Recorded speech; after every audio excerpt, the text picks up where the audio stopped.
심한 경우 119 불러서 한 달에 한 번씩 앰뷸런스 타고 응급실 가서 나는 임신하고 출산 안 해도 좋으니까 그냥 여자임을 포기하고 싶다, 우스갯소리로 이런 말까지 하실 정도니까 얼마나 고통스러울지 짐작을 할 수 있게 됩니다.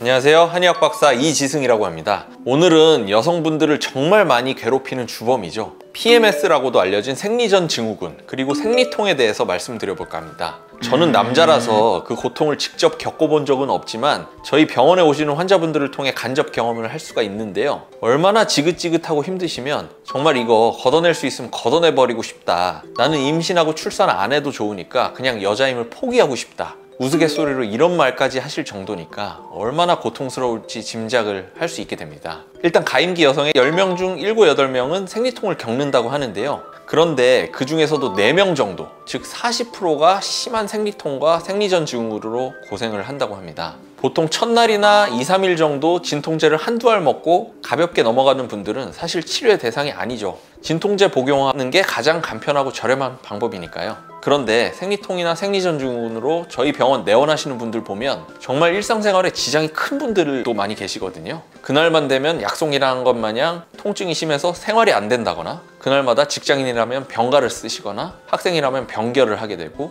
심한 경우 119 불러서 한 달에 한 번씩 앰뷸런스 타고 응급실 가서 마약성 진통제를 맞아야 겨우겨우 넘어가시는 분들도 계셨고요. 그런데 이게 생리하는 딱 일주일만 해도 정말 고생인데요, 문제는 생리전 증후군, PMS라고 하죠. 배란에서부터 월경 끝날 때까지 거의 한 달에 2주는 이런 컨디션으로 생활하시는 분들도 꽤 많은 것이 현실입니다. 생리통으로 산부인과 등 병원에 가시게 되면 먼저 약국에서 판매하는 기성 진통제가 아닌 처방 진통제를 처방해 주시는데요, 생리통이라는 것은 프로스타글란딘이라는 호르몬이 자궁벽을 수축시키면서 통증이라든지 다른 증상들이 나타나거든요. 진통제는 이 프로스타글란딘이 작용하는 통로를 싹둑 잘라줍니다. 그럼으로써 통증을 덜 느끼게 만들어주는 것이죠. 이렇게 주기적으로 맞춰 진통제를 복용해도 통증이 경감되지 않는 분들은 피임약을 처방해 주시기도 합니다. 피임약이라는 것은 정상적으로 해야 할 생리를 뒤로 미루는 약이죠. 생리를 하지 않는 무월경 상태를 만들어서 생리통을 없앤다라고 이해하시면 되겠습니다.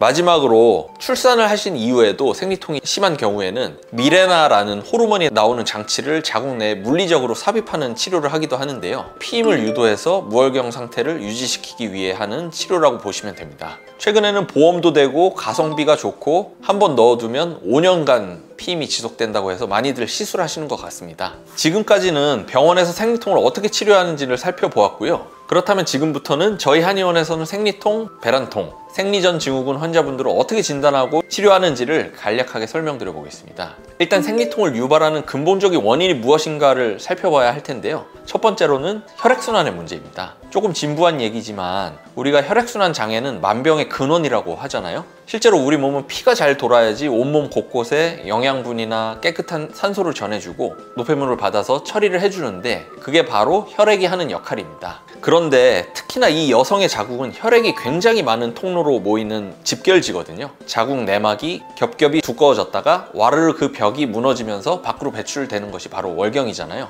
그런데 자궁 내에 혈액순환이 안 되는 분들은 배출되어야 할 피가 잘 나가지 못하고 자궁 내에 정체가 되게 되고요, 심한 분들은 이 정체된 피들이 역류가 되기도 합니다. 난소라든지 골반 쪽으로 거꾸로 가서 염증을 일으키기도 하는데요, 이것을 바로 정체된 피, 어혈이라고 표현을 합니다. 이 어혈이 정체된 분들은 몇 가지 공통적인 증상들이 나타나는데요, 일단 생리통이 심하고요, 그리고 생리혈이 빨갛게 잘 나오는 것이 아니라 덩어리 같은 것들이 자주 나온다, 피부가 검고 칙칙해진다든지 다크서클이 잘 생기기도 하고요, 어디 부닥치지도 않은 것 같은데 스치기만 해도 멍이 잘 든다든지 아랫배가 자주 뭉치고 눌러보면 딱딱하게 만져지기도 하고요. 이런 게 다 우리 몸에 어혈이 자리 잡고 있다는 사인이거든요. 이런 분들은 일단 우선적으로 어혈을 치료를 통해 밖으로 배출시키는 것이 생리통의 첫 번째 치료 목표가 됩니다. 두 번째로는 냉증입니다. 자궁은 따뜻한 걸 좋아하고 차가운 걸 싫어합니다. 아까 자궁이 혈액이 모이는 집결지라고 표현했잖아요. 그런데 차갑다는 것은 그 부위에 뜨끈뜨끈한 혈액이 잘 못 간다는 것이거든요.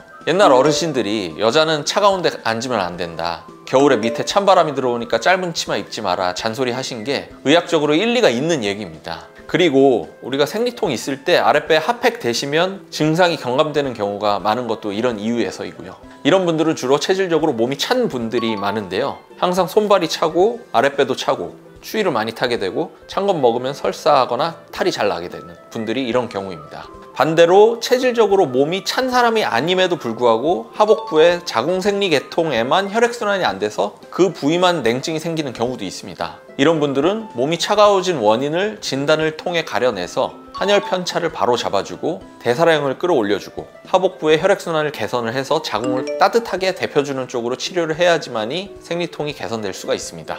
세 번째, 마지막 생리통의 원인은 기체입니다. 기가 막힌다라고 하는 게 이것입니다. 원인은 스트레스인데요. 같은 스트레스 자극이 와도 분출이나 해소가 잘 안 되거나 소심하고 예민해서 호르몬의 불균형이 잘 초래되는, 우리가 흔히 호르몬의 노예다라고 얘기하는 체질을 가진 분들이 이런 기체 상태가 잘 오게 되는데요.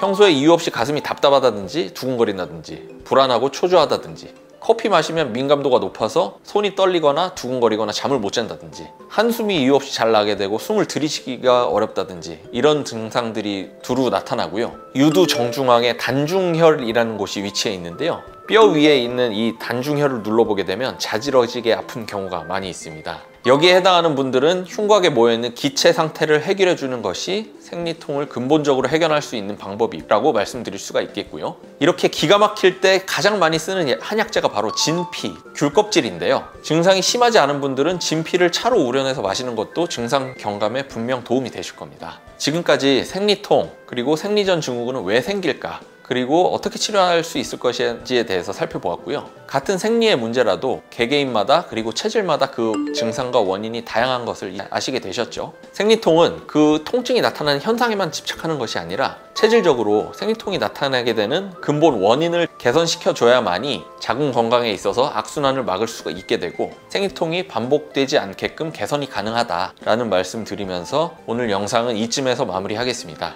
도움이 좀 되셨나요? 그렇다면 구독과 좋아요를 눌러주시면 영상 만드는데 도움이 많이 될 것 같습니다. 시청해주셔서 감사합니다.